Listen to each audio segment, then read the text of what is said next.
Does this mic work? Hello? What are we doing? What are we doing? You're listening to the only podcast that admits they might know what they're talking about. Sounds like something a guy in a van would tell me. This is We Might Know Sports. I love you! Come on! With Kevin. Don't listen to Steffan and his brothers. Steffan. Fuck Billy. And Cory. I hope everyone has a ball. We like sports and we don't care who knows. I want winners.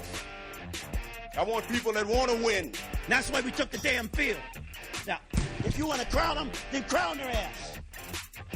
But they are who we thought they were. And we let them off the hook. And this 57-yard try would be a Rams postseason record if it's good and would send Los Angeles to Super Bowl 53.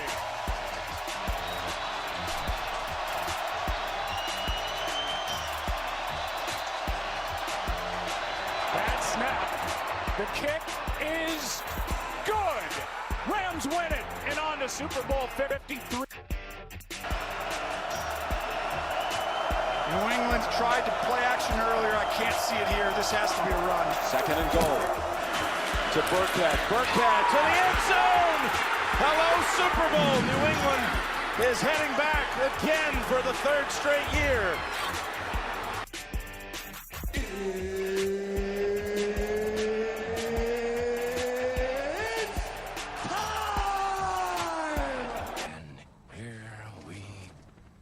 Wait.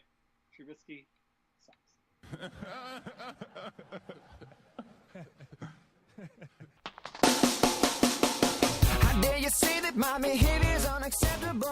Yeah, I thought I'd bring in the Super Bowl halftime act for this week's podcast. Thought it was only fitting. I know you're looking forward to him. Yeah, no. not any of them. What do we got here? Episode 106. I think I figured out why I don't ever do the video opens. It's a little more harder to adjust. But everything seems to be going well. How was your weekend? Good. How about you? Minus the fact that the Chiefs let me down, and you are this year's playoff champion officially.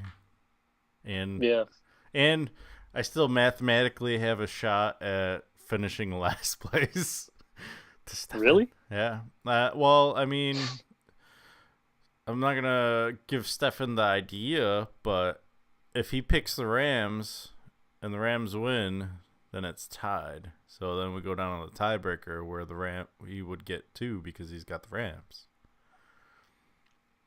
I think. I don't know. Maybe we should discuss that some more when he gets here. We can discuss it when he gets here, yeah. You guys can debate who gets last.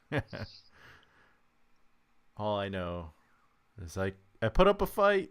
I had hope. And We have some prop bets to do this week, right? Saving that for next week. Okay. Mainly because I don't have any up. But it's always fun show. Next week's show, all prop bets pretty much. We'll cover Next some week's other show things. will be interesting. I know we have on the schedule to debate predictions. I think I'm the only one that's entered mine in, but I don't know if we're even going to do that.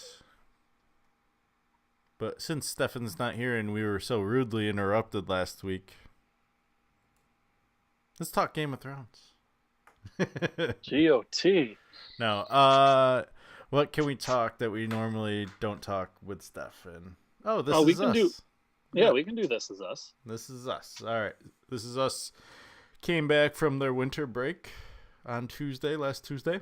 So, which means this week, new This Is Us. We learned a lot last week. It was a big episode. I was telling you earlier that I do not like how shows start in the future and then work their way from the back to the future.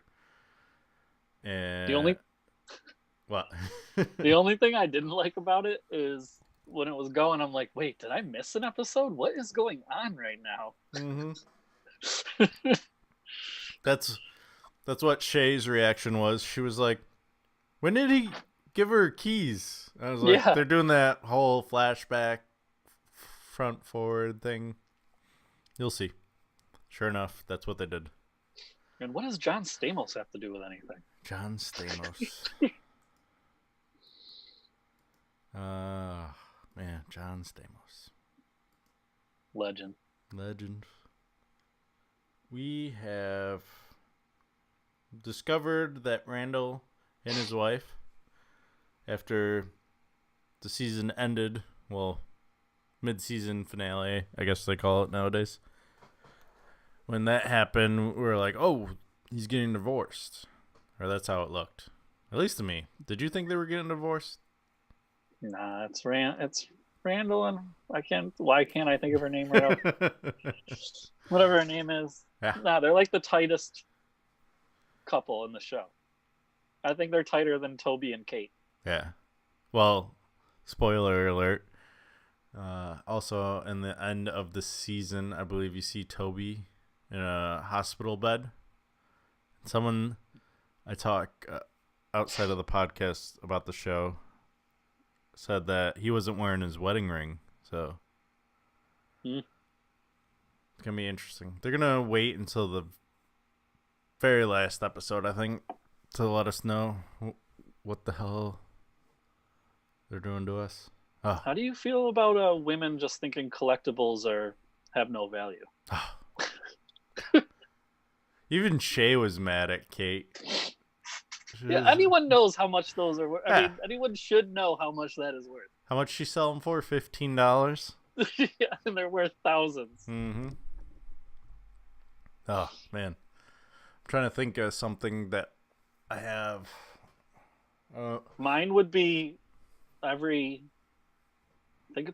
try to do it every 5 years. I bring in my Barry Bonds card collection, have it assessed. Mm-hmm. That would be something that Samantha would probably just put in a garage sale. And 5 years ago, it was assessed at $3,000. So that would be a shame if she let that go. $5? Okay. Yeah. I don't know if it's worth a lot of money, but I think my 2003 national champions sign I got at the Dome when Syracuse won the championship. I think if anything were to ever happen to that, I'd be devastated. I think it's the only thing that would, like, if it was sold, would affect me. Yeah. Like, everything else is just like, well, I just get a new version of that next then. Yeah, I don't even know how affected I would be if she sold my Barry Bonds cards. It's just the value thing.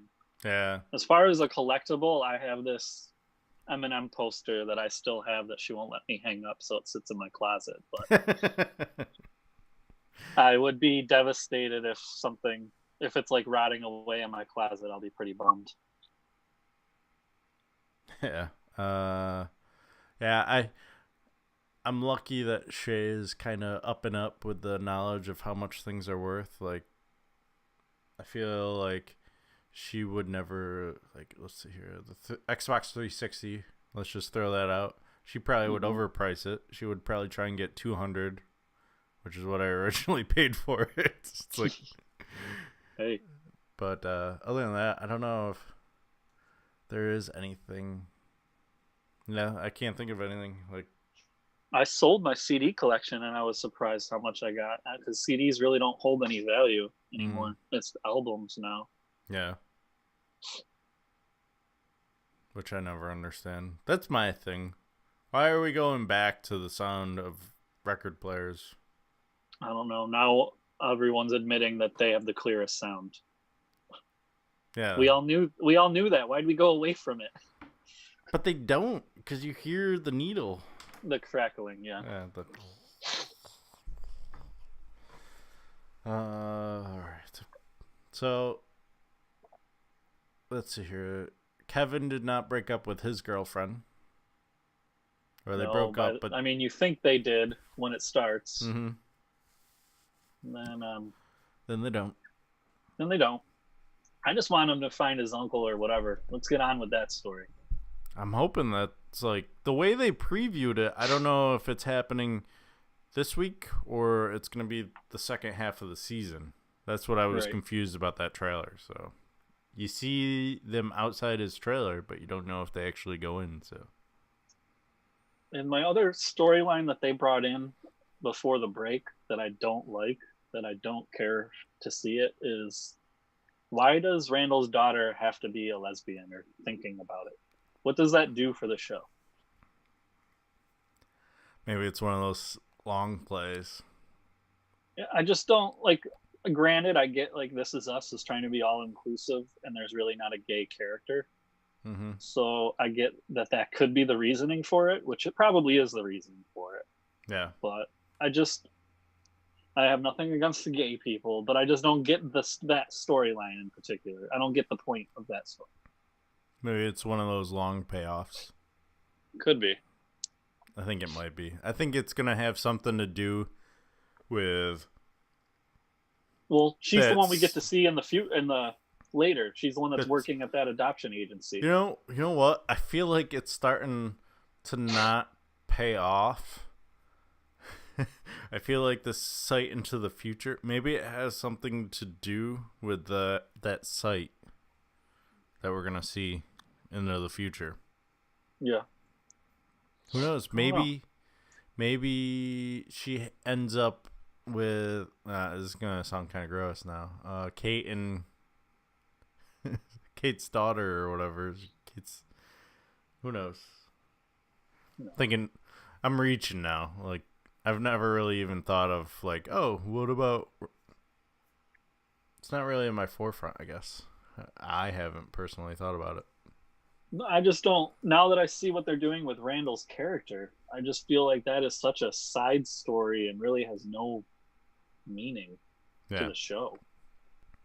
I mean, the only thing I can think of is he becomes a politician, and then they always say in politics, like if you have like something in your family that's dark, that could affect you. But he already won, so it didn't affect it. So I don't get what storyline that holds. Yeah. I mean, it is planned out for 5 years. It's kind of like that Marvel universe. Maybe we'll see it. Right. No, I'm sure they'll do something with it. They planted the seed, so yeah. I guess I'll have to wait. Patience, Corey. There's too many other branches going out right now. I know. I still want to know what happens with Deja. Is she the one they're seeing in that future? Yeah. I just want to know what's going on in the future, damn it. What else we got? Oh, any theories about what happens with Game of Thrones? Everyone dies except Jon and Daenerys, and they get married and rule the kingdom. Incest babies. Flying the dragon. Well, I know he has some kind of bloodline, but I don't think they're related like that. That's his aunt. Who is? Daenerys. Daenerys is his aunt? Yeah, because, right? Oh, or stepsister. How does it work? So, his dad is Targaryen. Well, his dad is Stark. No. Like, his mom was Stark's sister. Jon Snow? Yeah. And it was Targaryen. His dad isn't Ned Stark? Nope. I think you need to go back and rewatch the show. Yeah, apparently. That was a huge part, I think, of season 5 or 6. Well, I know when... Or no, it was the last Bran episode. shows us who his parent... Well, gives us the idea of who his parents are when he goes... Yeah. Sees it. It was the last episode. So I'm not thinking of how it went correctly, because I know that whole scene. Mm-hmm. And Stark walked in on his sister giving birth to said baby. Okay. It was the end of the rule of the dragon. I just can't believe Steffan doesn't even know what Hodor means. No. I hate to ruin that the White Walkers have a dragon. That's a big thing. Yeah. It's like, oh shit. I think it was funny when it first came out. I was working at Red Hook, and we have the giant door stop, and one of my coworkers wrote Hodor on it because it was a giant wood block. So that did we discuss it in front of Steffan, who we think the White Walker King there is? You did. There's a lot of theory that it's Bran. Yeah. I don't think that's it, because he, what was it, got touched or whatever by him. Yeah. I think the White Walker King is his own thing. Yeah. I try not to go. I just feel like the show's going to come full circle. The Yeah. Targaryens ruled the Seven Kingdoms. I think it's going back. Mm-hmm. They've killed Jon Snow off once to bring him back, so I'm pretty sure he's going to stay alive. And Yeah. Daenerys just seems to be the focal point of the whole show. So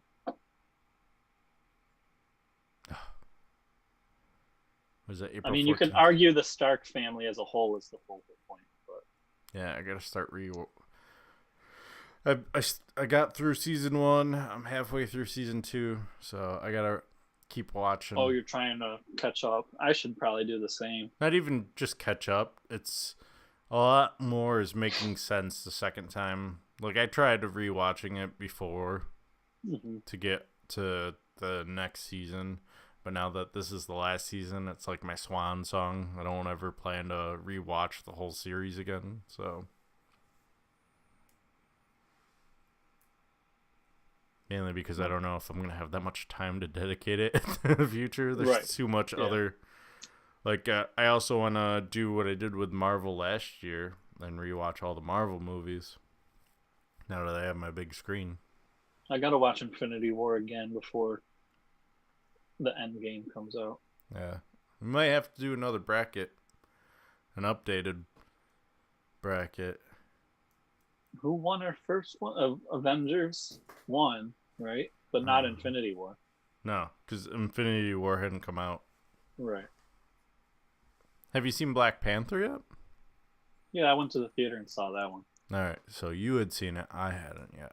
Right at that point, yeah. Now I've seen now it. it's on Netflix. Yeah, now I've seen it like twice or 3 times. So I can't believe it was nominated for Best Picture. No offense to the movie. Of I was just shocked that all Golden the Marvel Globes. movies you could have gone with. Right, I was really shocked. Yeah. Congrats to it, but out of all of them, do I really think that's the best one? No. Obviously, we don't. We didn't pick it. Well, we didn't pick it because I hadn't seen it, I think. I know, I gave it a good seeding still without Yeah, it was a seeing 2 it. seed. Yeah. But And I like it, but I think if I was to nominate anything from last year, that would be Age of Ultron. Or not Age of Ultron, the Infinity Wars. Infinity War. I Yeah. know. That's why I don't even know if I need to do a bracket. That might clearly be my favorite one. Until Endgame comes out. Until Endgame, yeah, right? Yeah. I just love the Thanos character. I always did before the Avengers. I was pretty psyched when they brought him back. Trailer always gets me. I was hoping it'd be him or they'd bring in but they brought him in for the X-Men movies, so I kind of knew they wouldn't do that. The Apocalypse guy. There's so many like theories going out too. Now that Marvel has Fox because of the Disney thing, and they're like, "Oh, Deadpool's gonna be in it," and it's like, let's pump the brakes. Which is interesting because if you're a comic lover, there is only a few people that have defeated Thanos, and out of all the characters that are in the Avengers right now, only Thor has. But if you put Deadpool in, he has defeated Thanos by himself in the comics as well. So you only have 2 characters out of everyone that apparently the writers think could even beat Thanos. And one is a god, and one can't die. Also, another interesting theory that was out that I saw, mainly because of what was posted on his Instagram, was Wolverine possibly making a cameo. I think the fans would love that, but I don't know if that'll happen. I know he posted a picture on his Instagram and it said #cameo appearance or something. So, and it was just a picture of him working out. Yeah. He was like getting ready for a big thing So Did you see that Deadpool that just like went strictly to DVD or whatever? it came out in theaters. I think that's just Disney seeing how like a PG-13 version of it would roll. It didn't last very long. Well, it was Out in theater. Deadpool 2 just cut, so it was like no blood. Oh, So it would be PG-13. that's all that was? The Yeah. Once Upon a Christmas one? That's all that was? Yeah, and like Fred Savage is in there a lot Oh. more. I don't know. All right, I feel like you're gonna have to keep Deadpool as that rated R movie. You have, if you want the fans that you have for it, Mm-hmm. they're going crazy over having a character like that. I mean, honestly, at this point, if Marvel even came out with a rated R like Avengers, I'd be fine with that. I think it would do well. I think the fans spoke and they wanted a rated R Venom. Yeah. They So didn't get it. what other movie was it? Suicide Squad. I mean, if that was rated R, I feel like there were a lot of issues with that movie.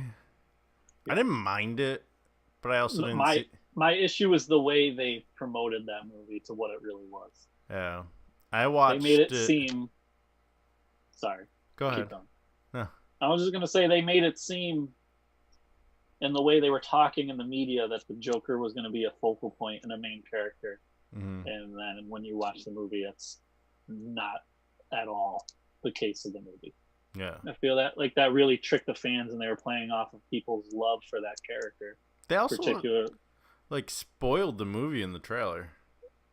yeah, they did. I just didn't. I don't know. I was not a fan of Suicide Squad. I actually, though, I'm one of the few that really enjoyed Justice League. I liked that one a lot. I like Justice League. I thought that was good. Yeah. People like hated the kid who played the Flash. I thought he did a good job. Yeah, I liked it. People don't like Jason Momoa as Aquaman, and then Aquaman just got horrible reviews, even though it did well in the box office. Mm-hmm. And I like him too. Obviously, I like Game of Thrones. I'll always think of him as that character. But... Yeah. No. I can't speak to Tharaki, otherwise I would throw some lines from that too. I think that's all the movie and TV show gossip we can talk without Steffan. Other than Big Brother, but you didn't watch it, so we can't really Didn't talk watch about it. I am excited to see Ricky Williams. I was a big fan of his as a football player, so we'll see what he can do. By the way, they're going hard. It's a month long, and you get 4 episodes Monday, Tuesday, Wednesday, Thursday this week. So, wow. So there's an episode tonight? Yep. They call it a 2-day premiere, but then they were like, oh, we're also going to be on Wednesday and Thursday. It's like, so 4 days, basically. Little 4-day premiere. Yeah, they're going hard. Still the previously recorded. I don't think you can check in on the house yet till after tonight. Maybe that's why it's a 2-day premiere. But there's that. But going from that to something else Steffan also doesn't care about, which is fighting. I threw it. Yeah. You notice I made it like one category instead of like UFC, and then threw the Pacquiao thing. It's perfect. Just combat sports, right? Yeah. Just fighting. Let's talk about boxing first, though. Pacquiao won this weekend. And that kind of killed my prediction because actually not totally. We can get to that. My prediction for the year was Pacquiao would retire. Mm-hmm. And I was kind of banking on the fact that he was getting older and he didn't have a chance to beat a young Broner in his prime. And I was just like, Broner will probably just pick him apart, but to pick Manny apart, you actually have to throw freaking punches. So Manny's defense was just throw punches and bunches, and Broner just stood there. He didn't attack. So anyways, I don't think Manny's retiring this year. I'd be shocked. There was a rumor of an injury to maybe a possible detached retina, but that is not the case, I guess, that has come out that it's a cornea scratch or something like that. Okay. So Pacquiao will continue. Now that he's with Al Heyman, that's where all the fighters in his weight class are signed to. So there's so many options for him. And I'm pretty sure he just wants to fight another guy who has a belt. So there's Mayweather talk, but I just don't think I don't think Mayweather has any interest in actually fighting somebody for real. I think he likes his little exhibition $9 million fights. I'm trying to find the clip of Adrian Broner after the fight. Oh, saying that he won? Yeah. Well, he also who's the guy that does the post-fight interviews? Jim Gray. Jim Gray, that's right. He was inducted into the Hall of Fame 2 years ago. What was it? Oh, yeah, this is it. Hopefully I don't get ads. It's going to give me ads. Son of a bitch. Even with Broner's loss, he's still going to make money and sell because of what you're about to show, because of his antics, because of his attitude. People just like to see him get his butt kicked. Maybe show. He's Mayweather minus the talent. He's got that attitude. Yeah.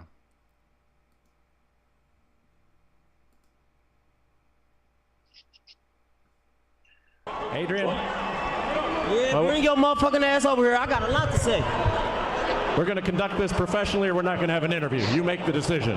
What did you think about the fight? I beat him. Everybody out there know I beat him. Everybody out there know I beat him. I controlled the fight. He was missing. I hit him clean more times. I beat him. You averaged 8 punches. Less than 8 punches was the most punches that you had in the round, and it seemed as though you couldn't get close enough. It already sounded like you was against me. So I already ain't got a fair shake talking to you. But let me talk something. Let me let y'all know. I want to thank the whole hood who came out here. I love y'all. I did this for the hood. Y'all know I beat that boy.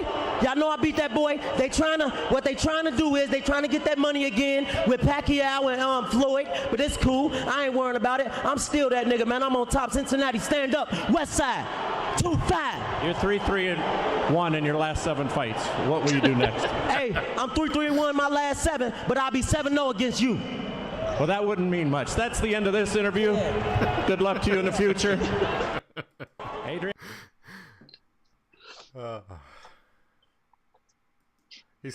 He's kind of like the Conor McGregor that couldn't be like right. That's what I mean. He talks shit like Mayweather did, but Mayweather backed it up every time. Huh. And Mayweather had a run-in with an interviewer too. He said something to Larry Merchant that he would kick his ass, and Larry Merchant said, "If I was 15 years younger, 20 years younger, I would beat your ass." I was like, "Whoa." I know the ass. At least Jim Gregg just said it wouldn't mean much if you beat your ass. I'm 70 years old. And then before that happened, he interviewed Pacquiao, and Pacquiao they made the question of whether or not they were going to fight Mayweather versus Pacquiao again, and they didn't have a mic near Pacquiao or Mayweather, and Mayweather kind of was just, they're like, "Oh, I'll fight if you're ready for it," and they zoom in on him, and he's just like, I don't think he has any interest. Like I said, I don't think he wants a real fight. I think he's good. He's looking for cash. He's retired for real, I think. Unless I think he can get a Khabib fight. He's retired with the asterisks of fighting someone that he knows he's not going to lose to. Right. He has no interest in losing his undefeated record, especially at 41 years old now. Mm-hmm. He just fought in Japan, and a lot of people are saying that was fixed. So I don't know if it was fixed, but he had a huge size advantage. Yeah. Poor kid had no chance. Well, there was that, and it was like a kickboxing match without kicking. Yeah. So basically, it was a boxing. Yeah, Mayweather was fighting with his hands behind his back. He was embarrassing. The kid was crying after. I mean, it felt bad. Yeah. So you said that was a fake retina detached. So we covered that. I mean, we'll see what happens in the coming months. You got Canelo, who just signed for, I believe, May 4th or 5th. Yeah, he actually is fighting the fight I didn't think he would do. Props to Canelo. He proves me wrong. I don't know what it is about him, but there's something I just don't really like about him. And I always think it's that Mexican meat. That I tainted don't know meat. what it is. I'm like, yeah, he's kind of a little bitch, but then he proves me wrong, and he actually fights the best out there every time. Mm-hmm. And the best out there is Daniel Jacobs. He holds the other belt. He unifies. He becomes the middleweight king if he beats him. And I was like, he'll never take that fight, but he did. So props to him. He fought Mayweather when he was young, and he probably didn't have a chance. Mayweather knew Canelo was the next thing. Yeah. And wanted him while he was young, when he knew he could beat him. And now it looks great on Mayweather's record, but he fought a very young Canelo. Yeah. Speaking of fights that haven't happened and may never happen, what about Anthony Joshua? Who's he fighting next? Has he officially announced his opponent? I don't know if it's officially been announced, but you've got what's his face? Oh, why am I drawing? It looks like Wilder and Fury are going to do the rematch, which kind of leaves Wilder in an awkward spot. So I think it's rumored that he's going to fight Jarrell Miller. Mm-hmm. He's a good fighter, but it's someone that Joshua will beat easy. Mm-hmm. Joshua's in that interesting spot where, even with UFC fighters, he's such a huge draw. Mm-hmm. He can fight whoever he wants and make 50 million. So it's always, do I just fight a bum that I know I can beat and make 50 million because people are going to come out to see me? Or do I challenge myself and make 50 million? I feel like he's taking the easy route these days and just making money and racking up a good record.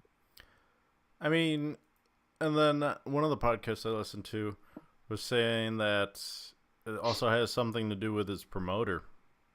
Like they offered, they offered Wilder or Fury the fight, but it was really low. Like, right. I was going to say Wilder spoke on that, and I believe him because I saw Joshua's interview on First Take, and I could tell that what Wilder was saying was true. Yeah. Wilder said they offered him. It was a really low ball number, something like 6 million, 8 million. Eddie Hearn, who's Joshua's promoter, said, yeah, I did offer that because that'd be the most you ever made. Mm-hmm. And Wilder said, while that is true, there's going to be like $100 million pot. You can't just give me 8. Mm-hmm. And I totally agree with Wilder. Even if 8's the most he's ever made, he deserves more than 8 for the biggest fight in boxing. Absolutely. So that's what Joshua admitted. He said, if we're going to really fight, Wilder has to come in and be realistic. Well, that to me just told me that Wilder was right. You're basically telling Wilder he doesn't deserve a lot of money because he's not the A side. Yeah. So I don't know when that fight will happen. Wilder said if Joshua just took 50 million, they could split the rest up. But that apparently isn't happening either.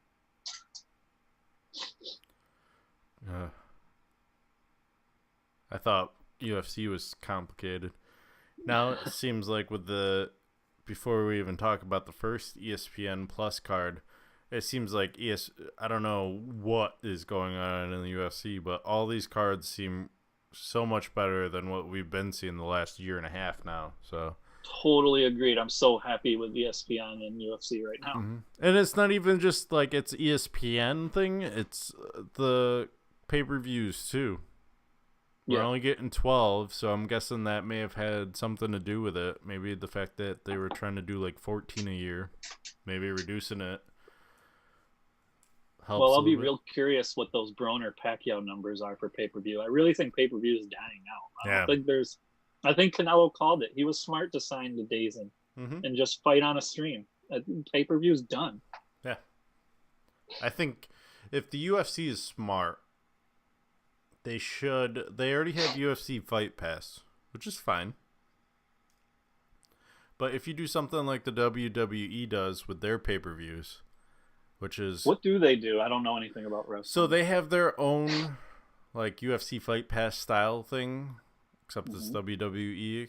It's $9.99 a month. So you're basically getting a flat fee every month. You're not getting those pay-per-views every month. Like what was it? I think John Jones was 700,000 pay-per-view buys. So let's just say 700. 106. 700,000 times. We'll do standard def. We won't even say high def, 'cause then it gets. So that's $42 million. All right. If you translate that to, let's see here, 700,000 times $9 a month times 12, you already doubled what you just made in that one pay-per-view for the whole year. Right. Because no, I know. I mean, I don't know. For Dazn to be able to pay Canelo what they paid him, you knew there had to be money made. Hell, Dazn made $10 off of me because I forgot to cancel it. I signed up for their free trial, and then the next thing I know, and it took me 2 months, so they got $20 actually. So. I'm gonna sign up for now for that Canelo fight. The unification is a big fight. I want to see that. Everyone's going digital, even ESPN. I mean, ESPN's charging $5 a month for ESPN Plus. Right, I bought in. I have it. It's already Once I saw it. that Boxing or Top Rank signed with them, I bought it. Yeah, it's $50 a year. Okay. It's less than one pay-per-view. Yeah, that's what I was gonna say. So, all right, I have a catalog of, and that was the other thing. I wanted to see how it translated for UFC, and there's a lot of fights on ESPN Plus. Yeah. I love that the UFC brought their old catalog to it too. You can watch old fights if you want, which is awesome. I'm probably gonna get rid of Fight Pass because of it. So, or keep doing what I do, which is when I do buy a pay-per-view, they offer like a 6 month Fight Pass special for like an extra $15 instead of paying $12 a month. So, well. Speaking of ESPN UFC, did you see all the fights? I saw most. I didn't see the early prelims, but I did see like the main That's the other thing I don't understand though about this whole deal. Why are you showing some fights in the middle on ESPN and then going to ESPN Plus? I don't know. I didn't like that either, but I didn't watch them, so I mean, I guess I can't. I just skipped it. I didn't stick with the platform. Jeez. Yeah. I was excited about the main fight. Well, obviously, because I texted you. I wanted to predict that one. I'm a Dillashaw fan though, so yeah. Before we talk about that one, I did want to mention that Paige Van Zandt came back after breaking her arm like a year ago. She looked solid. So, did she get the win? I didn't even see it. She looks good at 125. Not as much of a weight cut for her, I guess. So, we'll see how she picks up. I know Ostovich, I believe, was her opponent. I think that's how you pronounce her name. I didn't have it written down on our notes, but it was also interesting that she was on the card with Greg Hardy. Who? Yeah, do you agree with, what's his name, Ariel there, who thought that was disrespectful on the UFC's part? I don't know if it was disrespectful as much as the fact that he was the co-main event. He shouldn't have been in the co-main event. It's his first ever UFC fight, and he's a co-main event for a card. Like, do you think that has something to do with the fact that it was on ESPN and the sports fan knew who he was? ESPN Plus. It wasn't even like it was on ESPN though. Like, I feel like it would have been smarter to have him maybe open up. If I'm head of ESPN, I would have maybe had that as the first fight of ESPN. Like, oh, Greg Hardy opening it up. Like, co-main event, kind of a big deal. And you're fighting Greg Hardy versus some guy that also doesn't have a lot of ring experience.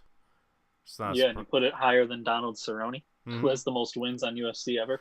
Well, so Donald Cerrone was put where he was because he's that name.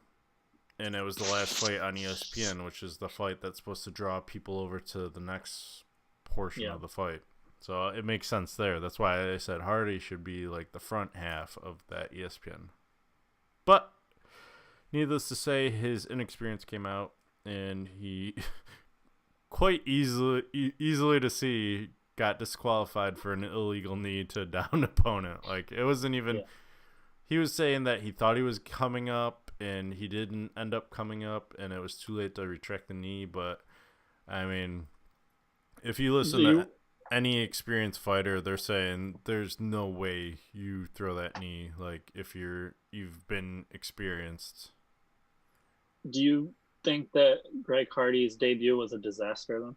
I think it was for him, just because of the already reputation he has. And... guy scares crap out of me. He looks dead inside, like, especially knowing his past. Like, dude's scary. Like, to me, as an outsider. I think he hits hard. I think he'll. Yeah, he's got 3 knockouts in the first round. So, in his non. Well, he had his opponent hurt too again. Yeah. But I think he got desperate because his opponent cracked him. Yeah. Too. And none of his fights have gone into the second round. And that's when you usually get desperate, is if you're not used to going past that first round. You see it with a lot of the younger fighters. I know Curtis Blades, one of my heavyweight favorites, in a couple of his earlier fights when it went past where he normally was done, you start to see him panic a little bit. So I'm not too surprised with his reactions. I'm more surprised that he need a down opponent like that. And do you think he fights on UFC again? Yeah. I mean, if they give CM Punk a second chance, why not? It's all about the name. And speaking of names, we talked about Cowboy. He looked impressive again. He looked really good, but I'm more excited to talk about the shout-out at the end. He called out Conor McGregor, who quickly responded on Twitter. He obliged, basically. Yeah. And I think Conor is a wise businessman and realizes that's his next fight. I mean, that's his money a great fight. Return fight for him to come back. That's a winnable fight against a name opponent, against someone with the credentials of Cerrone. Like I said, the most wins on UFC. Yeah. That to me, when Donald said that, and I was like, oh my God, that's perfect. Because I had no idea who Conor should come back and fight. Then when Donald made that and I started to think about it, I was like, there's not a better matchup for Conor to come back. If Conor loses that, he's done. But I think he will win that fight. I honestly wouldn't even say done. He's still got that Nate Diaz fight. Everyone's starting to say, like, oh, I think that ship has sailed. But I think that's one of those ones where it's like, the Pacquiao Mayweather one. You can do it when they're both old and done. I mean, people bought it without anything on the line. So just imagine it for a third time. They know it's going to be a good fight. They know it's going to be a good drama leading up to the fight. So I was going to say, it's going to be a good promotional tour. Mm-hmm. Well, as long as Nate lasts on the tour, where he does something too crazy. Nate's one of the rare ones that might be a little bit more off than Conor. Yeah, you're right. Somehow his brother will get involved, and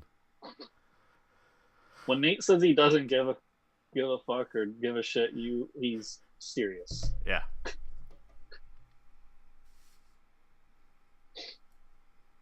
But it definitely has high hopes for ESPN, and we were talking about how they had good cards lined up. I can't even think of it off the top of my head just because of how many cards are coming up.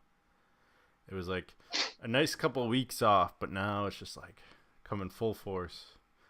But we didn't even talk about the Cejudo Dillashaw. No, we got to get to the main event. We got to talk about the main event, and then we can move on. But you saw it. I know I asked if you did. Yep. Yeah, I was gonna watch. I actually stayed up for knowing that I had to go in and plow a storm the next morning. Stayed up just to see Dillashaw fight, and then I was disappointed. Although it went quickly, so he did me a favor that way. Mm-hmm. I know we talked outside the podcast that I think it was an early stoppage My answer was, for that particular fight, yes, but in most situations, the ref did the right thing. Meaning, when you have two champions, I prefer the ref to give them the benefit of the doubt and let the fight go a little bit. But in most fights aren't between two champions, so there's not gonna be that much at stake or that much on the line. And Dillashaw wasn't firing back, so at that point you kind of have to call it. I think my main reason why I was okay with the stoppage was the fact that he'd gone limp the second of the 3 knockdowns. Mm-hmm. So I was okay with it. From like, you're trying to be more mainstream, so you're gonna have to be a little more safe. Would I've liked to seen it go longer? It's kind of like the McGregor Mayweather fight. Like, I'd like to see him get a little more knocked out, I guess. Mm-hmm. But I understand. I didn't mind it as much as a lot of other people did. I didn't really either. I'm not in an uproar about it. I know Dana White complained. I know a lot of other people have, but I'm just, from my point of view, I get it. Also, the one thing I will say, people haven't really, or at least I haven't heard anyone mention it, as far as the safety of a fighter, Dillashaw cut a lot of weight. Yeah. I don't know what kind of state he was really in physically. He could have really gotten hurt if he was too drained. It's a lot of water.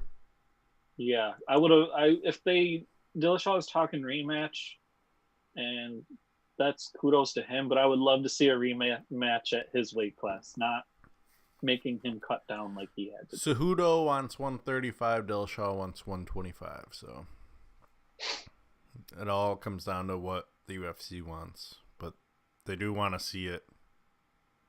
And honestly, who are you going to fight Cejudo against? So No, I know. I think Cejudo should come up. Well, you said he wants to. Yeah. So Dillashaw just wants that extra belt thing to prove that he could go down and win at another weight class, basically. Between that and everyone's talking about moving up. Like, I believe it's 236. No, 235, because that's possibly John Jones' next fight, too. Woodley's fighting against Usman. Yeah. And after that fight, it's rumored that he's going to move up to welterweight. Is he middleweight? I get confused by he wants to move up. He's going to middleweight. Yeah. I don't know what it is about Woodley. He is a boring champion. I don't even care about that Usman fight, and that's a good fight. Yeah. And then you got Jones talking about going up to heavyweight, and then you have Luke Rockhold moving up to light heavyweight. Yeah. Of Luke doesn't have a lot of options, I feel. He's kind of at a standstill with his career. Yeah. And then there's talk about Khabib McGregor. Is Khabib really ever going to fight again? I think you'll see. There's just really not much for him. I mean, I think we're still waiting to figure out what happens after the scrum. But I mean, money talks. Do we want to see him in with Nate? Do we want to see another actual guy who might be able to wrestle him around a little bit with his weight? I don't think Nate can compete wrestling-wise. He's just too big of a guy. Yeah, but Nate's still got really good Brazilian jiu-jitsu. Yeah. With those long-ass legs, he gets people in weird-ass positions. True. But, I mean, the dude's been wrestling bears since he was age 8. So. I know Khabib's a different animal. So. And people say once they feel his strength, it's like nothing they felt before. But. Yeah. I don't know. We'll see. We were talking about future cards. The next fight is actually another UFC on ESPN Plus. And it's the main event, not a big knowledgeable person about. It's bantamweight fight, but the featherweight, which is the co-main, Jose Aldo fight, and then there's Damian Maia versus an American on there. There's a couple good fighters on this card. It's nothing I'm going to be like, ooh, I got to watch. But then you got Whitaker, Gaslam, pay-per-view with Anderson Silva. That fight I want to see. That's a good card. I'll probably go to the bar for that one. I won't get it.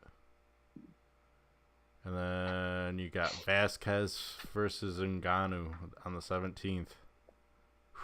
There's my guy. This card. The return. It's got Paul Felder versus James Vick. Cynthia Calvillo versus someone I've never heard of. Is this the one that has... it's got Bermudez. What's the one? There's one where it's got... Or is that the pay-per-view? The guy with the very... No, it's 235. 235 is stacked. If John Jones is also included on this as well. I mean, on top of possibly having John Jones versus, what's his face? Anthony Smith. You got Tyron Woodley versus Usman. Robbie Lawler versus Ben Askren. Jeremy Stevens versus Magomedshirapov. I don't know if you know him or not. No, I know Stevens, but he's a skinny little dude that is hairy as fuck. He's got a little fro. He's Russian. So he's like Khabib. You would think, but he's fighting. What is he? He fights 145, but he's 6'1". Oh, jeez. So he's like Nate's height, but 10 pounds lighter. Yeah. He's got a 73-inch reach. He's just ridiculous. I've seen him a couple times now. Mickey Gall is on this card. Holly Holm over in St. Peru. Yep. I mean, from bottom to top, this card is stacked, and that's why I'm getting it.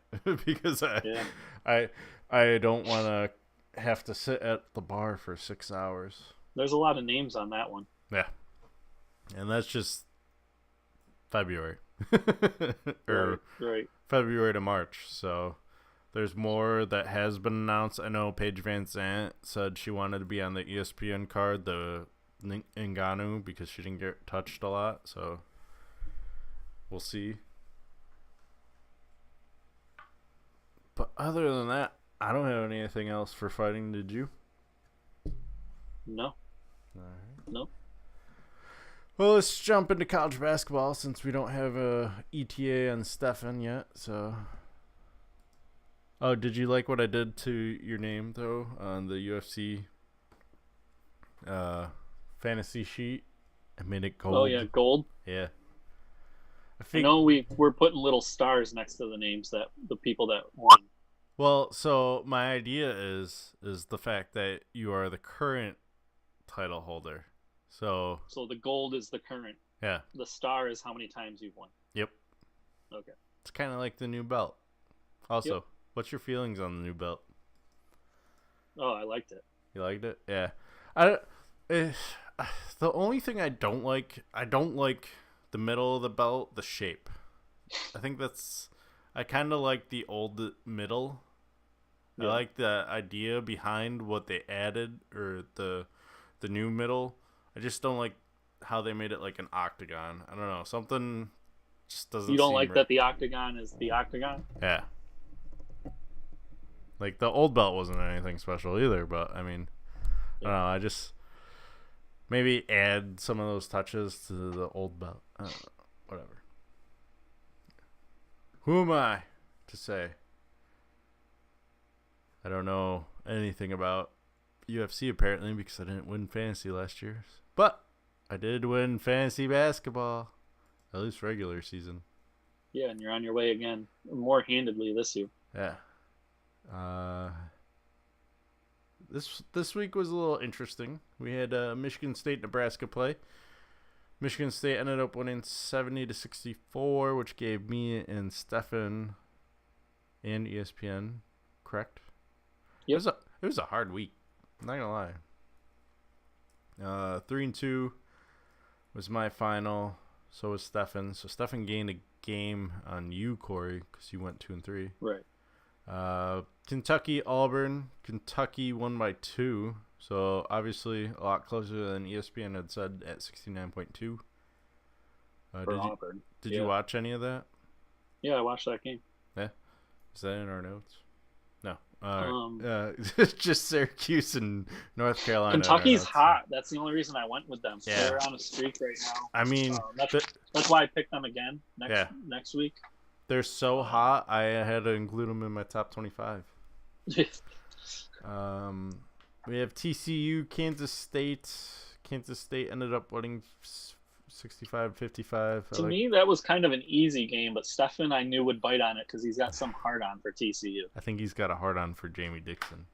Yeah. He keeps thinking he's a girl or something, maybe. I don't know. Colorado, Utah. This one, I picked Utah because I had seen Utah play the game before, and I knew like they were decent. And with it being like a 50-50 game like it was, yeah, I was like, all right, it's going to be Utah because it's a home game. So 50-50, but at home, yep. Yep. I was just doing it to try to game one, honestly, and it didn't go my way. And then we had Duke, Virginia. You had watched it. Yeah, I watched the whole game. Unfortunately, we were wrong. Steffan was right. Otherwise, I would have had another 4-1 week.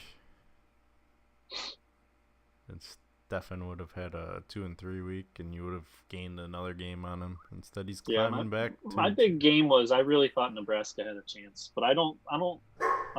I don't believe in Michigan State, but they keep winning. Yeah. So we'll see what happens with that. We'll come back to that in just a little bit with next week's picks. Let's talk. Hey, we haven't talked about our top 25 in forever. Just in time for Tennessee to be the new number one. You're the only one that didn't vote him number one, and that was because you put Duke ahead of him. Yeah, I didn't. I was actually surprised AP did it. Put Tennessee ahead. I didn't feel like Duke losing to the Syracuse team without Trey Jones or Cam Reddish was that bad, especially when they lost in overtime. Mm-hmm. I didn't feel like it was that tough of a loss. And then they turn around and they beat the number 4 team at the time in Virginia. I didn't think it was that bad. So I just left them where they were. I know Tennessee didn't lose, but I don't know if to me, it didn't matter. I just feel like if you lose and there's other teams that haven't lost, like Tennessee. Honestly, let's see here. I have Tennessee 1, Gonzaga 2 because they lost to Tennessee but beat Duke, and then I have Duke 3 because they lost to Gonzaga and Syracuse. But Gonzaga lost to North Carolina too. You don't care. That's how I determine my top 3. I'm not saying the rest. I mean, I honestly have no idea how I did my top 25 towards the bottom because I got lost. I was like, well, my theory is not working out anymore. I still have UCF in there, but I was the only one, thankfully. Steffan is high on San Francisco just because they gave Gonzaga a good game. He's on crack. Mm-hmm. I was trying to see, like, I could have swore San Francisco lost. I was like, fuck. But that does lead me to my one topic I added, and that is Syracuse is the only 4-1 ACC team not in the top 25. Apparently, a win against Duke not enough to convince any of us because I didn't even vote Syracuse in it. I didn't either, but I think it has more to do with their losses. Mm-hmm. The ones outside of ACC play that we aren't thrilled about, like Old Dominion. Uh-huh. I mean, I'm fine with them not being in the top 25 because of that. I will say I did throw Washington in my top 25 because they're undefeated in the Pac-12, which isn't the greatest conference. I get that. But they aren't having these close games like Syracuse usually does, which is why I threw them in my top 25. They're 14-4, I think. And I've watched a couple of their games. I think they play Thursday night. Thursday is my packed sports schedule because I got soccer, I got college basketball all day. But I've been watching Washington because they've been on TV too. Helps. Oh, and they just landed that number 5 recruit or number 6. Yeah. Stole we know Hopkins can recruit. He did so at Syracuse. Stole him away from Jimmy Boeheim, the bastard. So we'll see how he does with that. I know we were a little high and mighty on Washington, but I think that... Yeah, you and I liked them coming into this year, and then they kind of faltered. And I think it was just because of growing pains. I think they struggled. They also didn't have the easiest to schedule. They were going on all the way to the East Coast. And Steffan likes to bring that up for his team in North Carolina and stuff. So I'm going to throw that with Washington. But I think, will they make a tournament run? No. But will they do well? I think, yeah. I think they could easily finish 22 and whatever single-digit loss team. Do you see them being a sleeper Sweet 16 team?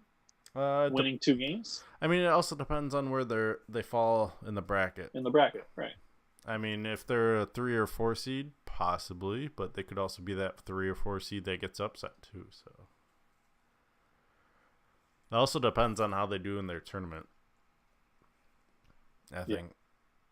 Because if they can't get past that first game like last year, I think that's going to affect their seed, which gives them a 7-10 seed. And then you got number 2, or even if you're an 8-9 game, you got number 1 the next week or next game. But I do like the things that are going on. I think Mike Hopkins is instituting the 2-3 zone in a conference that is really unfamiliar with it. So yeah, kind of screws over Syracuse once they get used to it. But I don't know if you can ever get used to it on a short turnaround. So my big takeaway was it just happened last night. I had ranked Virginia Tech 7th, but they got absolutely clobbered on the road by North Carolina. North Carolina at home beat them by 21 points. I did not think that game. I was actually nervous about that game. I thought North Carolina had a chance to get beat again and really fall. But they stepped up in a big way.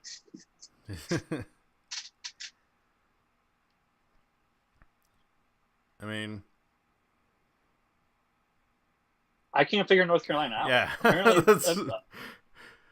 they just can beat don't Gonzaga understand. by a solid margin, beat Virginia Tech by a solid margin, but then get beat bad by Michigan, and then beat bad by Louisville. I don't get it. Yeah, I just can't get a read on them. They get their worst loss, and then they rebound, and then they get an even worse loss, and then rebound. So yeah. I feel like North Carolina is starting to turn into Syracuse. They're going to be, that dangerous team come tournament time because you don't know what you're going to get. They could be the team that you have going far and they bust out your bracket real quick. Or you don't predict them going that far and they make a run because they have a lot of talent. You just don't know what team's going to show up. Yeah. Just like Syracuse. Syracuse has plenty of talent. They could make a run, but you don't know. And they have. That's the thing. They always make a run off of their talent. And the fact that teams aren't used to that style of defense. Right. Last year, I mean, they even gave Duke a run for their money. They only lost by like 4. Yeah. We'll see how real they are when Duke has to come into town. I told you last week I'm not looking forward to that game. When is that game? February 23rd. Which is a Saturday. Oof. Why is that date? Better not have anything. All right. I think I'm off from school actually at that point, so I'm like, sweet. All right. Let's talk about this week's games. We got to look forward to. I know Syracuse is playing George Tech on Thursday, and then they have a short turnaround play Saturday. I forgot who though. Virginia Tech. Virginia Tech, that too. That's we why. picked that game. Oh yeah, hey, look at that. I may or may not have had 2 beers that are 8%. So now I was hoping Steffan would be here by now. The dick might not even be on the show. Nope, probably not. All right, so we have Kansas, Kentucky for our first pick. Yep. You and I are going Kentucky. Hopefully it's not like last time when we agreed. Yeah. 66. Yeah, we're riding their wave. Kansas looks like a shell of what they're supposed to be. Kansas did not look good in their last game yesterday. That's why I picked them. Or Kentucky. Right. That's why I picked Kentucky. They struggled against Iowa State at home. This is on the road. So is this like a Big 12 SEC challenge type thing? Because I noticed a lot. Yes, that's exactly what it is. It's just like, why are there so many non-conference games this I late picked three in the of those. I picked 3 of those games. Yeah.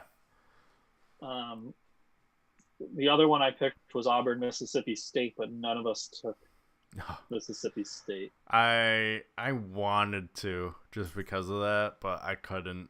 I just don't see Auburn losing.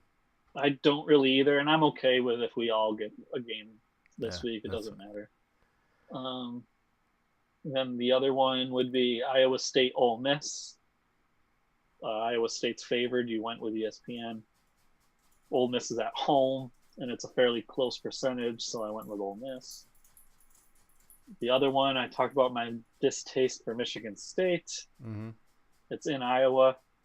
And I've been going against Iowa, and they keep burning me. So I'm gonna go with Iowa and see what happens. And then everyone else jumps off the Iowa bandwagon, goes to Michigan State. I've been on the Michigan State bandwagon harder than I have Iowa, so that's why I picked that one.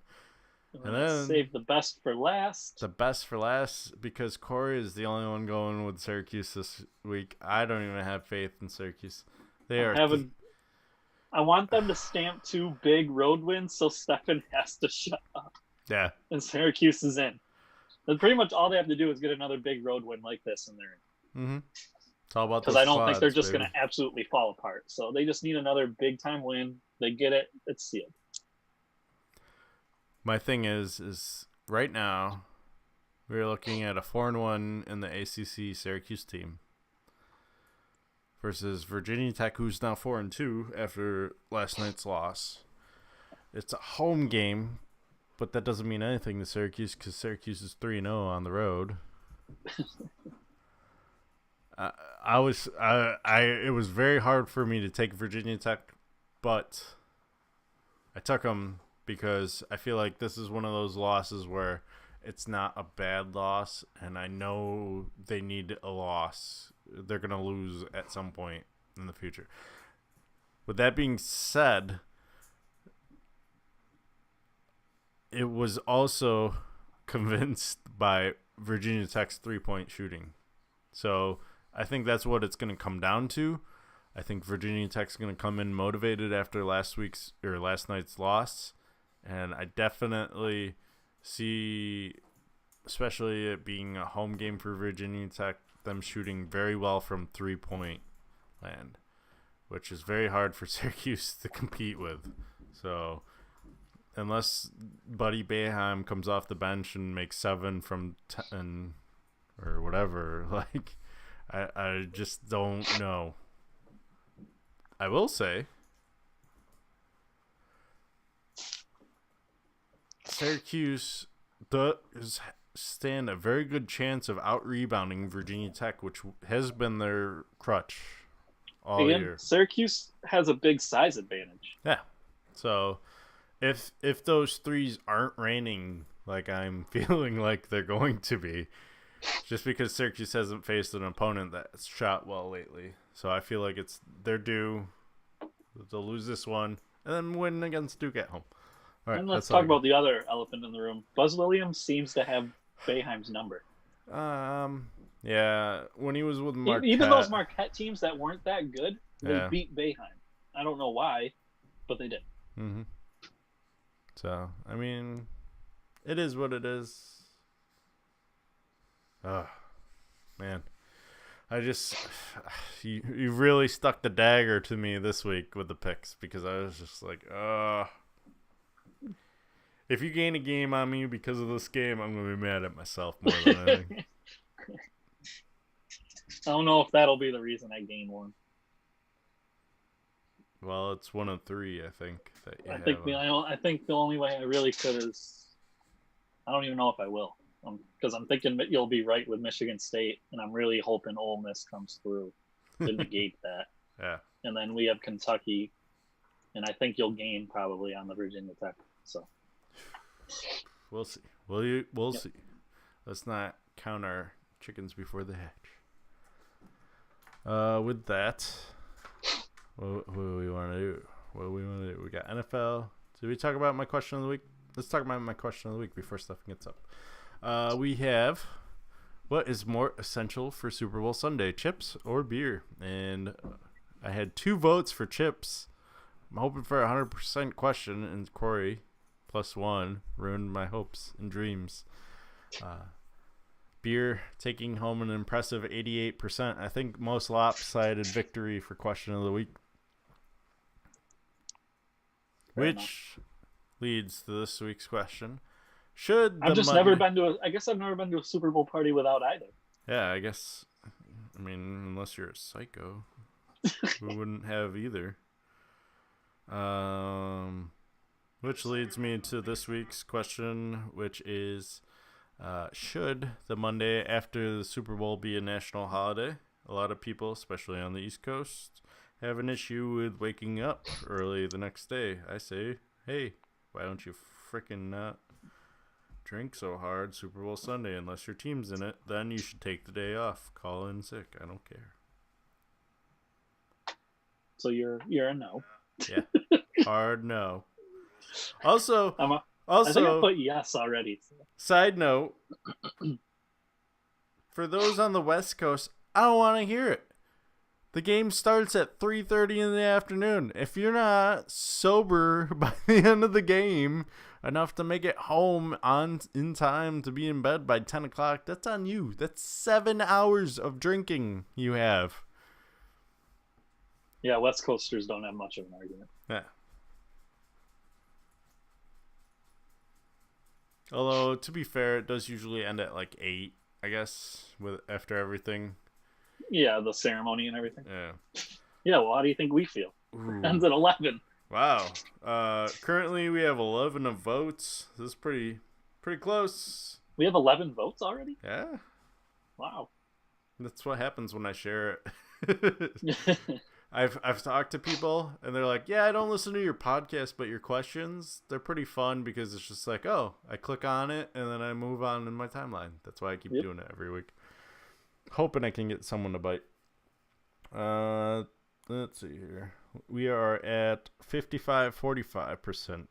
So, a bunch of people saying no. Also, a bunch of people saying yes. Little more split than I thought it was. A lot closer than I thought it was. I thought it was gonna be more towards the yes. It's more towards no right now. Well, it's 55 yes, 45 no. And I was surprised that it was that close. It's basically a vote away from being 50-50. So there's that. So, do you need to go cook the rice soon? Do we need to have an intermission while I switch computers? Because mine's on 1%. Apparently, we can continue to talk until you die, and then I'll start playing music or whenever Steffan gets on. Okay, that's fair enough. I will say, welcome, Steffan. He can't hear me, but that's fine. Well, he was here and then he took off anyway. So. Oh, he saw my face and was like, "Oh, he's still here." Yeah. All right. He's like, "Why did I?" He didn't plan on coming up for this. Not committed to the podcast. We started an hour later for him too. I don't know why I didn't turn that on. I don't know. I didn't turn the heater on up here, so I'm fucking freezing. And you're just in like a shirt. You're not even like a. Steffan's always in like a blanket and like bundled up. Yeah, can you see him? Yeah. Yeah. He comes prepared, unlike some people. Yeah.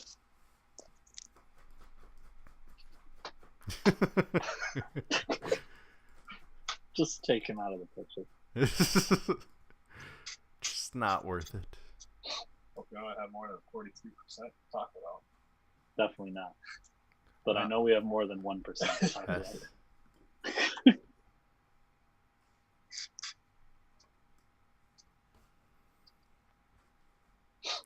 All right. Did we want? We saved the two best that you actually. Yeah, we saved NBA and NFL. Still no, he can't hear me, but it's more fun this way. So if you guys once he gets on, cover NBA. Yeah. He can hear you now. He can hear me now? That's scary. Can you hear me? Can you see me?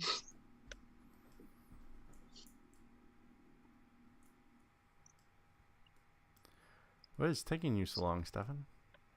I have to, because like, update my iMessages that quick, so I had to like shut down my iMessages and start it back up.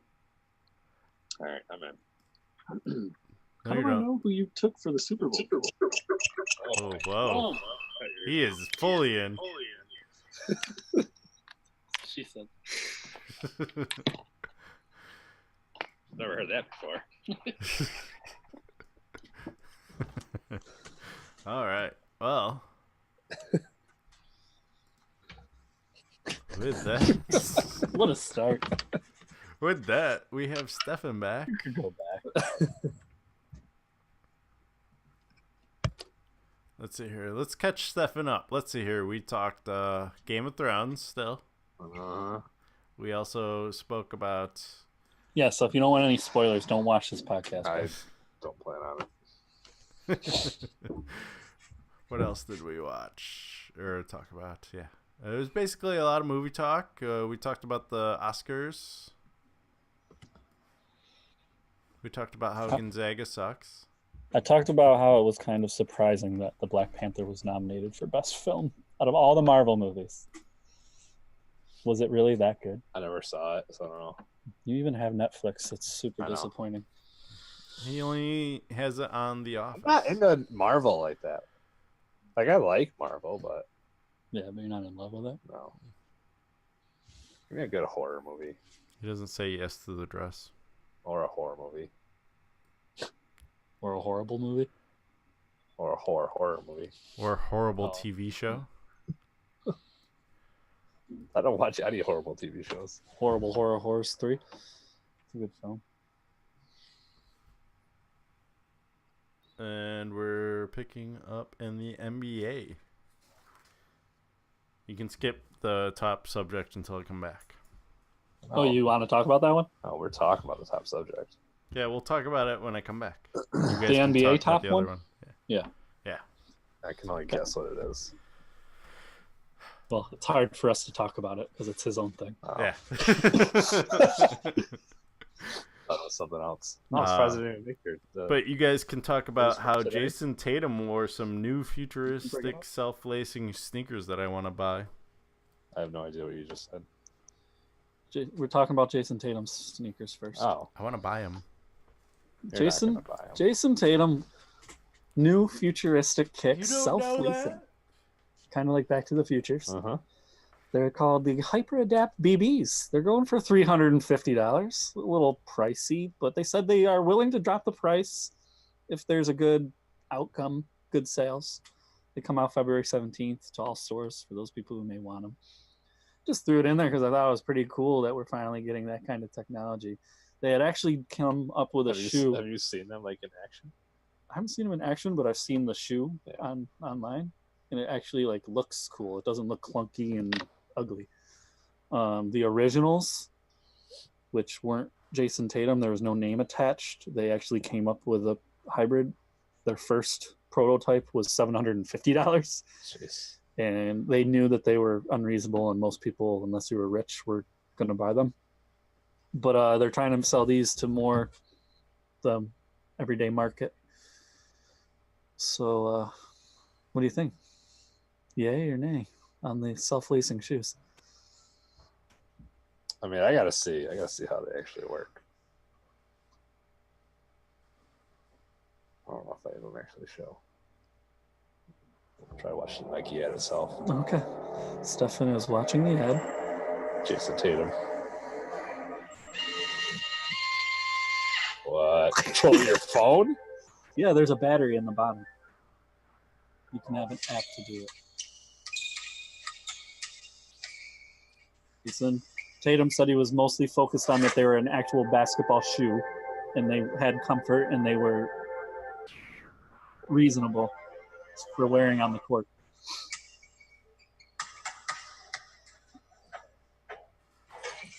They show him doing a whole... How do we play like this? They're showing a whole bunch of moves. I'll spend $3,500 on them.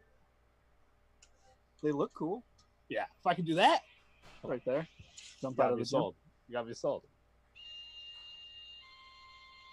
Those are kind of sick. They're pretty sweet looking. Yeah. There's a good possibility I'll get a pair. And I'll wear them once. Yeah. I would be scared to wear them. Yeah, exactly. I'd be scared someone, especially where we live, someone kicks my ass and steals them. Yeah. Moving on to a bigger story, probably the biggest NBA story of the week. I mean, Kyrie Irving calls LeBron James for advice on how to be a team leader because he's trying to get the Celtics. They seemed like they were on the up and up. Uh-huh. And then last 10 games, they're 5-5. Something went awry. He also, during his interview, he stated that he did apologize to LeBron for when they were together in Cleveland for being a little bit hot-headed and not really being understanding of what it takes to be a leader and giving LeBron a difficult time. Seems like they hashed it out and everything's good. What do you think about Boston's chances if Kyrie is able to really step up and rile the troops? I mean, it definitely hasn't been Kyrie that's like not playing up to par. I know. Kyrie has been balling now out. that you've seen him more, you said he might be the best point guard in the league. Yeah. I think that there's, he's it's definitely a lot of young players on the team. But at the same time, like they got Al Horford that should be a veteran. Gordon Hayward's a veteran. But Al looks like he may have hit the wall finally.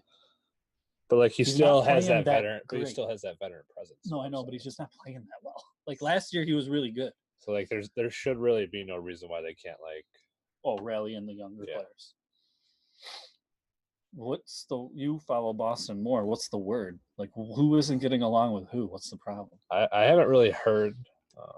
At first, I heard Hayward was kind of the scapegoat. Like they were getting used to putting him in the rotation, and everyone was getting used to Gordon stealing minutes and playing. But then that's the easiest one. That's the easiest one because he wasn't on the team last year. But then after now all of a sudden you're not looking as good as you were last year, and you added one thing? Yeah, Gordon Hayward. But then he started to play at a really high level again, and they couldn't use him as a scapegoat anymore. Yeah. So I don't know what's wrong. It looks like Jaylen Brown isn't the same. Yeah, I haven't really heard much about him this year. I haven't caught too many of their games, but I know Jason Tatum's still been playing at a pretty high level. Kyrie, obviously. And Gordon. It took Gordon a minute, Hayward, but now he's playing at a high level. Yep. Yeah, I haven't really heard much about Jason Tatum. Or not Jason I think their defense is down. They Yeah. were a top defensive team last year. Their intensity isn't the same. You could attribute that to Hayward. He's not known as a defensive specialist. But I think that this is all just a big conspiracy to get Anthony Davis to come out. Yeah. So they play bad. Now they can ship off some players because you know what? They didn't look that good anyways. Mm-hmm. They don't look like a championship team. So now they can trade some of these players, trade them away, bring in a proven talent. Young age, trains them some future. Somehow he'll also get like 7 draft picks. Take Anthony Davis and 5 of your draft picks for $500, Alex. This will be in like 10 years though, so don't worry about it. Yeah. And you guys will be awful. You guys will be the worst in the league. I already know. And real quick, even Kevin could comment on this if he wants. Ooh. Eric Rose is second in Western Conference voting and is currently ahead of James Harden, and Russell Westbrook, who, by the way, is averaging a triple-double again in All-Star voting. For a third straight year. Which is just beyond ridiculous. Now it just makes like Oscar Robinson look like nothing. Yeah. Like that was Oscar's big claim. That was nothing special. Nothing. Sorry, Oscar. Sorry, Oscar. No. There was one other player that can do it, and not only could he do it. It's only special the first time you do it. The next 2 times, he didn't even win MVP last year, and he did it again. And he's not in the exact same thing he won the MVP for. He's not in the conversation this year, and he's doing it again. Mm-hmm. People are just over it at this point. And they're even good like OKC is one of the best teams, and they're like, nah. Paul George should be in the MVP race, not Russ. Anyways, is it time to just do away with fan voting? Because I love Derrick Rose.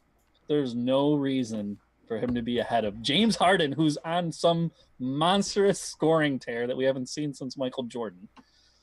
And Russell, who we just said is averaging a triple-double. Yet we have Derrick Rose ahead of them? What is going on? Should fans be voting? Yes.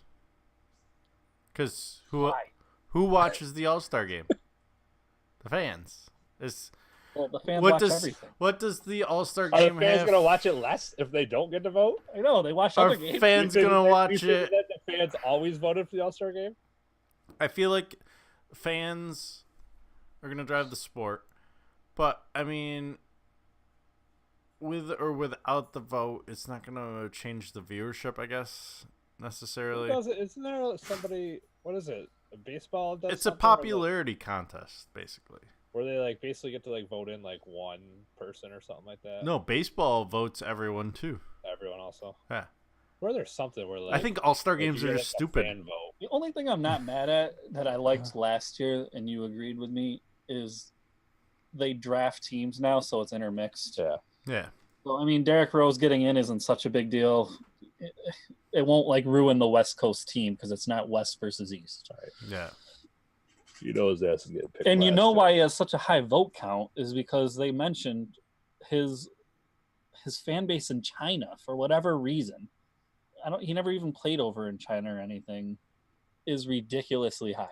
He's behind Yao Ming and some other player over there, maybe Steph Marbury, as the most popular player in China. So they're all voting. He's getting a ridiculous amount of votes. I think it's part Chinese. I don't have an issue. People love the comeback story. Yeah. No one thought we'd see him playing at this level. He hit a game winner the other night and scored 31 off the bench. He's been playing well, but I'm not saying he doesn't deserve to be an all-star. He just doesn't deserve to be second behind Steph Curry in voting. I guess the other thing I'm looking at is a lot of I know it's different in the NBA, but a lot of the major athletes don't participate in the All-Star games. Like the Pro Bowl, you have like 18 cancellations by the time the game actually starts. Well, the NBA, they like it because they don't have to do much. Yeah, they don't play defense. They just shoot the ball. You just get to run up and down. It's just like a shoot-around for them. Kind of just a shootout, too. Although last year... But, I mean, NFL, you take hits. Last year, again, the first half, everyone was worried because the players promised if they got to pick their own teams, they would try harder. In the first half, they didn't. And then the second half, all of a sudden they came out and they were all playing defense for real. So it helped that way. I'll be curious if we see that again. I'm glad they're actually showing the draft this year, too. That way you know who's last. Yep. Like, I forgot who... Derrick Rose picked last. I guarantee you he hasn't been picked last. Who was the guy that got picked? Well, everyone thought got picked last year. Draymond, right? I thought it was a center. Draymond was the one that... He was one of the ones that didn't want the voting to be live, either. Yeah, I think he knew. No one likes Draymond. No one in the league wants him on their team.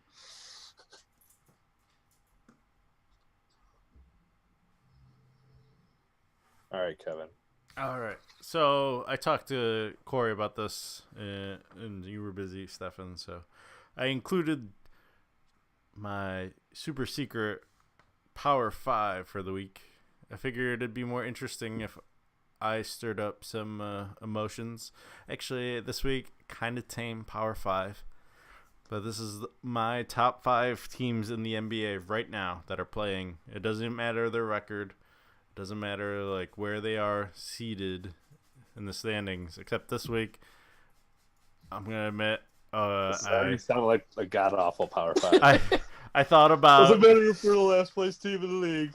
If you win 5 in a row, you have a good chance of being number 1. Holy shit! But Jesus Christ. Number 5. I already don't even want to hear. I don't even want to hear. Well, too bad. Power 5, number 5, Philadelphia. 7-3 in their last 10. Big win over Houston last night. Coming in at number 5. Number 4, Indiana. They don't get any love. I feel bad for the Pacers. They don't get any love. And Sabonis is going to end up winning Most Improved Player this year. They've won 2 in a row. They're 7-3 in their last 10. So they get number 4. Number 3, Denver, because no one expected them to be good. And here they are, 7-3 in their last 10. They got Philadelphia this week, so we got a 3 versus 5 matchup this week. We'll see how Denver does. Now I'm going to have to watch. I'm stoked. I'm not. And then we have Golden State coming in at number 2. 8 in a row, 9-1 in their last 10. They're on fire. Should have been number 1, but... Yeah, wait, why aren't they number 1? Because... Did someone go 10-0? Milwaukee has won 5 straight, 8-2. They've been more consistent. I felt they deserved the nod at number 1 more than Golden State. So they won 5 straight. Golden State won 8 straight. You just said. Mm-hmm. Yeah, but it's his top 5. It's my top 5 for debate. He likes Giannis. Makes sense. Giannis.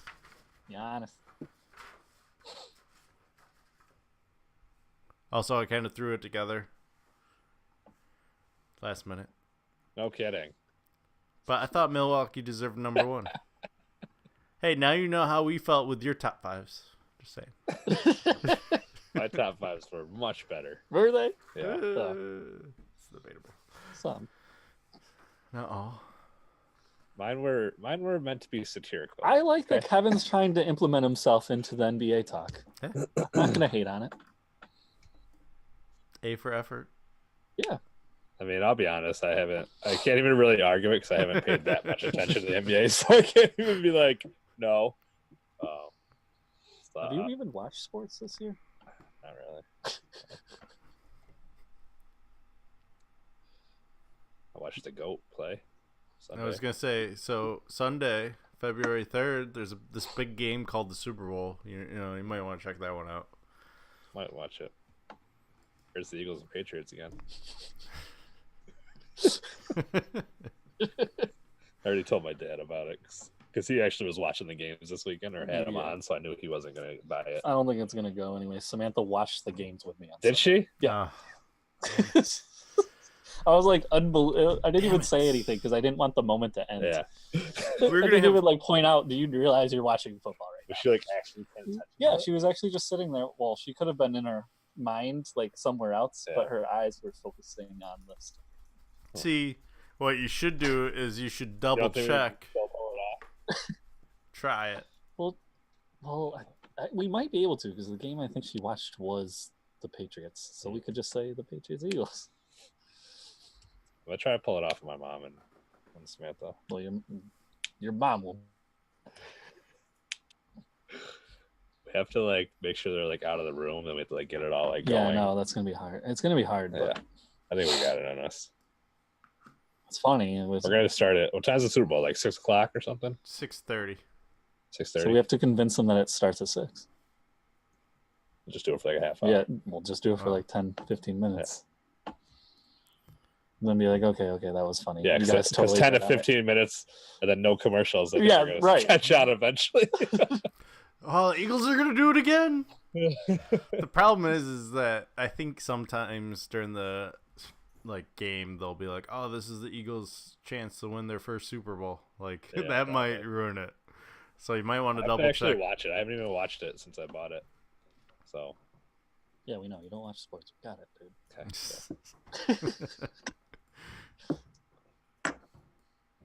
Okay. Too busy gaming. Okay. I'm in the gamer life right now. Gaming.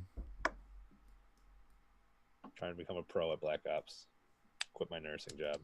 It's on sale right now. It's free right now. Black Ops?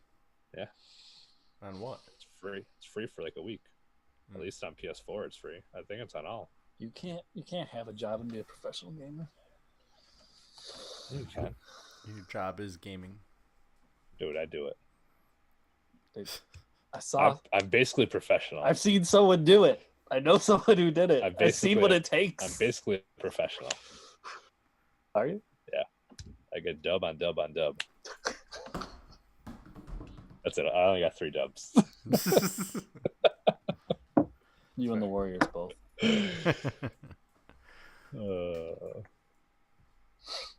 We're doing our picks for the Super Bowl? I didn't do Or mine are we yet. saving that for next week? We can save it for next week. I threw mine out there. Mainly to taunt you. Mainly to taunt me. Yeah. Well, he definitely picked the Rams because he. Yeah.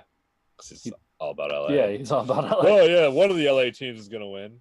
Cool. Good prediction, Kevin. We're all picking a team. Are we going to talk about the conference games or are we?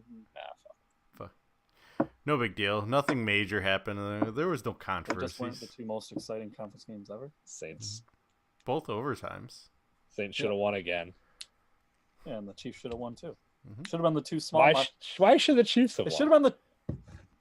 Why? Because miraculously there was a neutral zone infraction on the play that Brady throws the interception that would have ended the game. Well, to be fair, Well, was it not a neutral zone infraction? How? That was clearly over the line. There was also some 3rd and 10s that there was miraculously penalties on the Chiefs, so Patriots got to extend and continue the drive. It was not like there wasn't. The calls were all in the Patriots' favor, all of them. The Chiefs really didn't get any breaks. Not that I'm surprised. Including the coin. Imagine that. The NFL wants Boston and LA in the Super Bowl over Kansas City and New Orleans. It was a double-headed coin. There was no tails. That's the other thing. Everyone's outcry about the unfairness of the overtime, which I really don't care about one way or the other. I've already argued that. What, It that should be it's not college fair? rules. Oh yeah, yeah. Both teams should get a possession. And I said I like it the way it is. Good. I don't Glad Brady even. got the ball. I think it's unfair that it came down to a coin flip because whoever. Yeah, but it didn't. It did because whoever Because won they go that out there and coin stop flip. Right. That's my point. Everyone's arguing. Well, It's a team game. Like, you can't just rely No, just no, on no. your offense. But I'm If you saying. guys can't fucking stop them, then you don't deserve to be in the Super Bowl. Yeah, but you can't tell me the Patriots were going to stop the Kansas City Chiefs. The way the game was going, whoever had the ball last was going to win. So you're telling me You know a what coin you do? flip. You win that shit in regulation. You don't take that to overtime. You don't score 0 points in the first half. Yeah. Unless you're the LA Rams. And for the Saints, you don't rely on that one missed call by the refs. You fucking beat them. How about not passing the badly, ball but on first down? That play shouldn't even mattered. You shouldn't have passed the ball on first down. I don't feel bad for either team that lost. Yeah. Because I didn't have an issue with the Rams game because the fact that Drew Brees got the ball in the overtime and threw an interception. It's not like it came down straight to that game one play. Was it wrong? Yes. I just love that how much Tom Brady is embracing the fact that everybody hates him now. That's why the Patriots are dangerous. He just is feeding off it. Right. He just knows nobody wants him to be there. Everybody's sick of him, and he's just fucking loving it. I know. He's going to be around for another 5 That's why years. I said all playoffs. I told you guys before, I'm not betting against the Patriots. I told you I wasn't betting against Patriots. I'm not doing it. I'm still not going to. You heard it here now. I'm going Patriots. Same. Sweet. We I know- will come in last. Yes.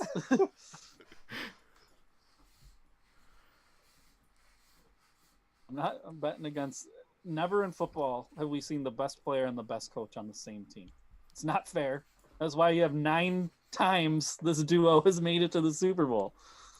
It's like when Phil Jackson gets the best player. The best coach gets the best player. What happens? They fucking win all the time.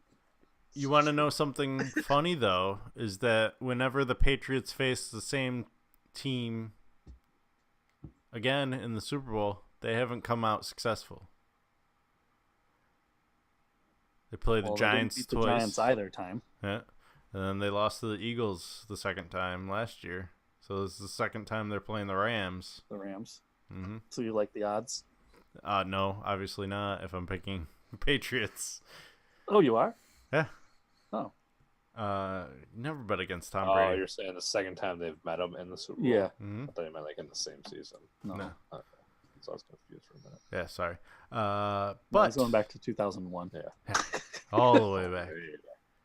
Maybe this is. Oh, 2001 for the Rams. Yeah. Gotcha. Maybe this is it for Tom Brady. Maybe that he's gonna end the same way he started. Well, he made the Super Bowl for his 9th time. I mean, the GOAT conversation's done, right? It's not really comparable anymore. It's been done. Right. But now it's really, really done. And when he makes it 2 more times, it'll be really be done. The goatiest of goats. Other than MJ. I'd still say if he loses, it doesn't look good, though. No. You're 5-4 against someone who went 4-0. It doesn't look good. I don't care about that. Because you don't know, like. I care about that. What if? Who are you talking about? Joe Montana? No, yeah. What if he had gone 9 times? What if he went 4-5? Judging by his percentage, he would have won 9-0. But you don't know that. Just like Jordan. You don't know that.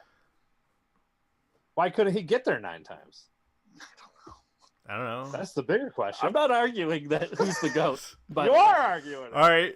Let's go the other spectrum. How do you feel about Jim Kelly? He's 0-4 in the Super Bowl. I don't think he's good. I don't know why people do. Huh? See? I think he's good. See? I know. 0-4. 0-4 in the Super Bowl. I don't think he's a GOAT. He's not even. He's borderline good. No, stop. He's not great. Dan Marino was the best. He got the job done. He didn't even win a Super Bowl. Did he even go to a Super Bowl? Yeah, he went to one his first year and never went back. It's disappointing. I think there's a story where Dan Marino was in the cab on the way home from the Super Bowl, and he was in the cab with his offensive lineman or something that had been to the Super Bowl, and he's like, "Don't worry, you'll be back." Pretty much jinxed him for his whole career. Yeah. That's shitty.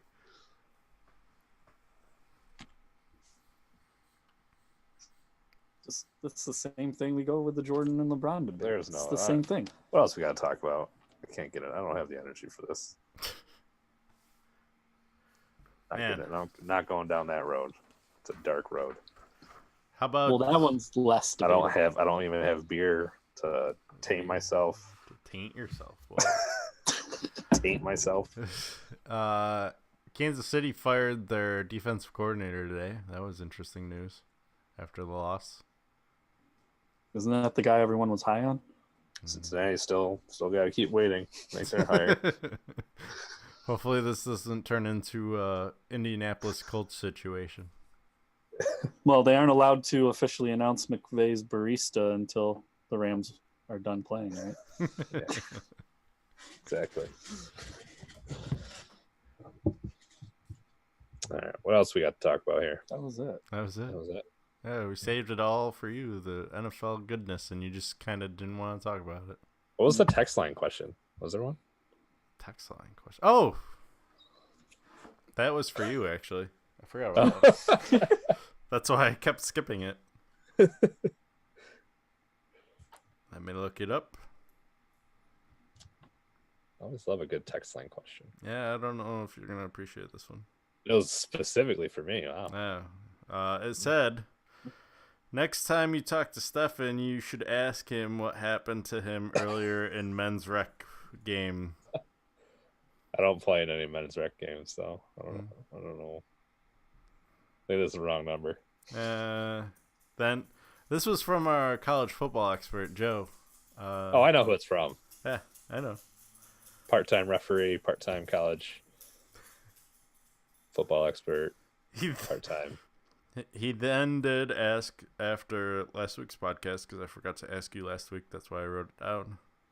Did you ask Steffan about his men's rec fame? And then he's got video evidence.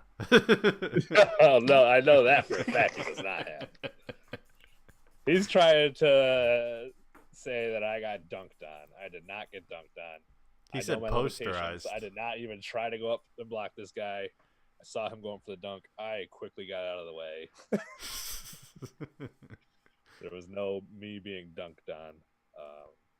Whatever he saw with his eyes was some sort of fantasy. He thinks I got dunked on. I did not get dunked on. They want to pull up some school security footage. We'll look at it. But otherwise, I did not get dunked on. That's what I got to say to that. Next time, come at me, bro. I'll dunk on him.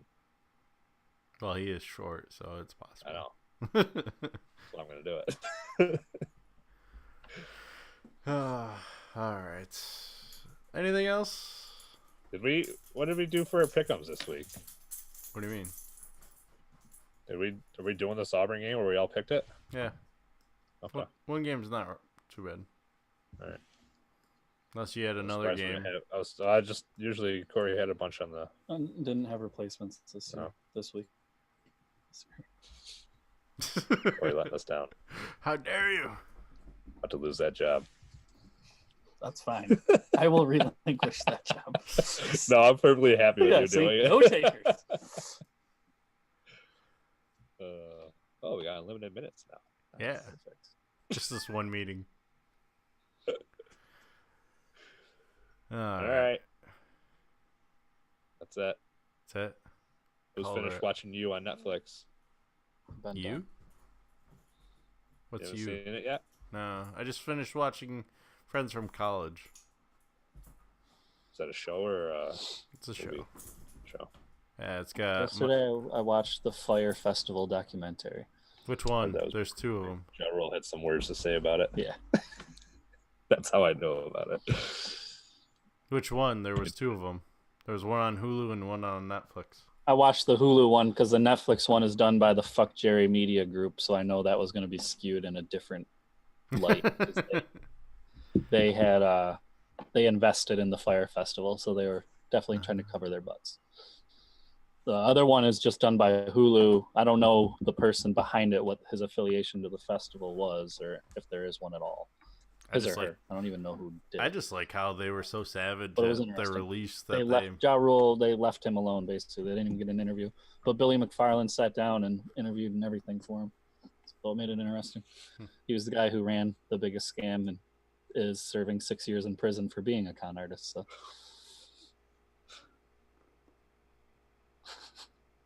Don't do drugs, kids. Stay in school. Love your mom. They're doing another one this year. The Fire Festival. Yeah. Yeah, why not? You learn from your mistakes and you go from there. Yeah. You try it again. Friends from College.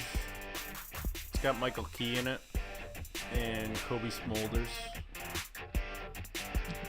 Trying to think of caught up on next. It's really easy to watch. Half hour to start something fresh. You don't have time for shows. You're gaming, dude. Yeah, right. I mean, it's 30 minutes an episode. There's 16 total episodes, so it's pretty quick watch. Bingeable, absolutely. Funny, yes. It's got Fred Savage in it too. Always solid.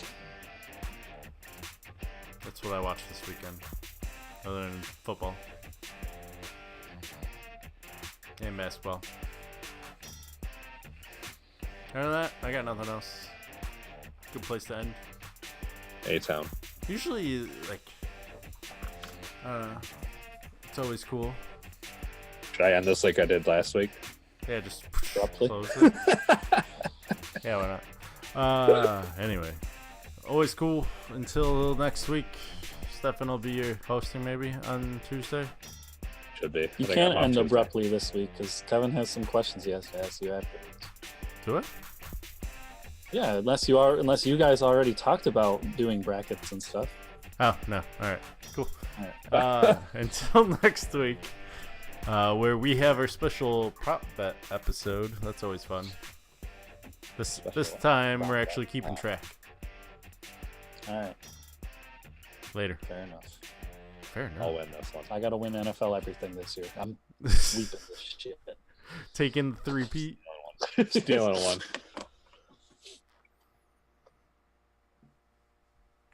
I tried to win the playoffs. I'm relinquishing college basketball this year.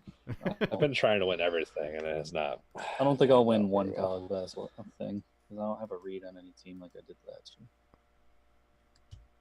Just go with the ESPN. Whatever ESPN. It's your best odd.